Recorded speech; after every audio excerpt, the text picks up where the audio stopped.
Yeah, the answer to your question is yes. She is not only dancing along the line, she's crossed the line.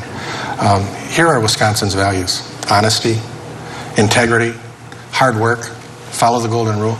Those are values. What she is calling values is a liberal activist agenda. She's talked about workers' rights. Voters have a right to know the values that candidates hold.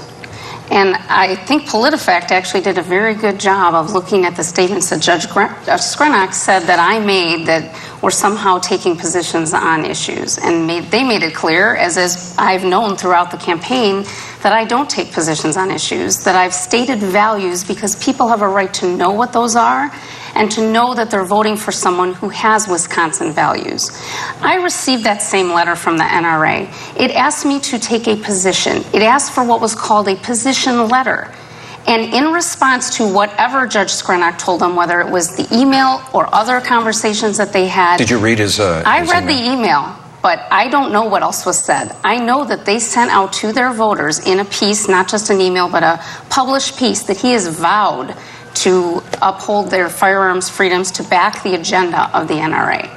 That is not something I've been willing to do throughout this campaign. I have not had endorsements because people have asked me to take positions on issues, and I refuse to do that.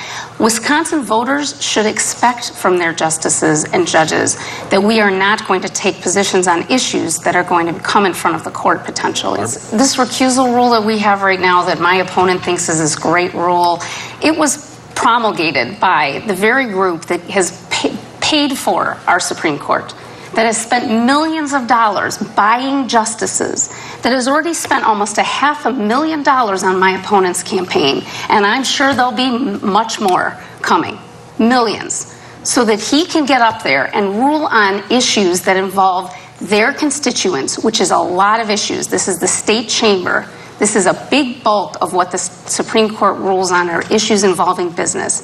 And what they will expect in exchange for the money that they have spent on my opponent is what they have gotten from the people that they've spent it on up until now, which is that those individuals will do their bidding.